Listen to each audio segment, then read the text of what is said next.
യാത്ര പോകുമ്പോഴോ ലഞ്ച് ബോക്സിലോ അതെല്ലാം നമ്മൾ ചെറുതായിട്ടൊരു പിക്നിക്ക് പോകുമ്പോഴോ ഒക്കെ കൊണ്ടുപോകാൻ പറ്റിയ ഒരു റൈസ് ഐറ്റമാണ് ഇത്.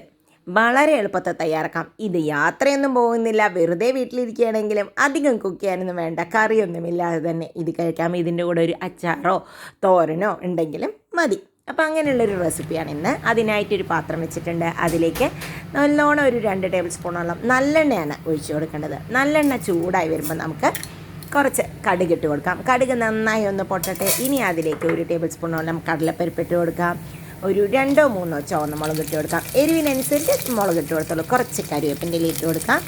ഇനി 1 ടേബിൾ സ്പൂണോളം ഉഴുന്ന് പരിപ്പും കൂടി ഇട്ട് കൊടുത്തിട്ടുണ്ട്.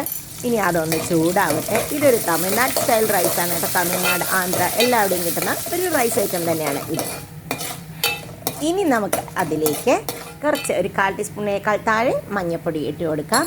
മഞ്ഞൾപ്പൊടി ഇട്ട് ഒന്ന് ചൂടാവട്ടെ. കരിയാനൊന്നും പാടില്ല അത്. ഇനി ഇതിലേക്ക് വേവിച്ച് വെച്ച ചോറിട്ട് കൊടുക്കാം. ഞാൻ ബസ്മതി റൈസാണ് ഇടുന്നത്. പൊന്നിയരിയോ ഏത് വേണമെങ്കിലും ഇടാം. റെഡ് റൈസ് മാത്രം ഇടരുത് കേട്ടോ. മട്ടരി കൊണ്ട് ഇതുണ്ടാക്കി കഴിഞ്ഞാൽ തന്നെ ടേസ്റ്റ് ഉണ്ടാവില്ല. അപ്പോൾ വേവിച്ച അരിയും കൂടി അതിലേക്ക് ഇട്ട് കൊടുക്കുക. അതിപ്പോൾ ചോറുപ്മാവാണോ വിചാരിക്കേണ്ട, ചോറുപ്മാവല്ല.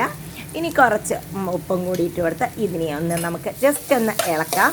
ഇളക്കിയതിന് ശേഷം ഇതിലൊരു ഇൻഗ്രീഡിയൻറ്റും കൂടി ചേർക്കാനുണ്ട് കേട്ടോ.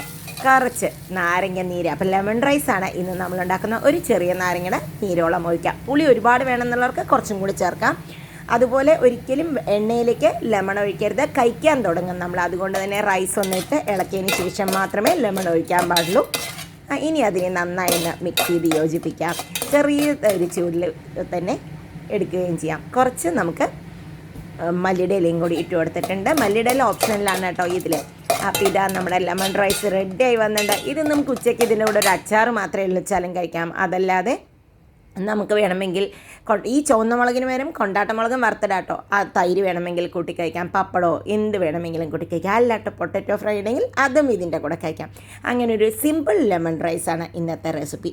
ഇത് തമിഴ്നാട്ടുകാരുടെയും കർണാടകക്കാരുടെയൊക്കെ സ്പെഷ്യൽ റൈസ് തന്നെയാണ് കേട്ടോ. വളരെ സിമ്പിളായിട്ട് നമുക്ക് ഉണ്ടാക്കിയെടുക്കാം. എന്നാൽ നല്ല ടേസ്റ്റുള്ള ഒരു റൈസാണ്. പിക്നിക്കിനോ ലഞ്ച് ബോക്സിലോ എപ്പോൾ വേണമെങ്കിലും ആക്കാം.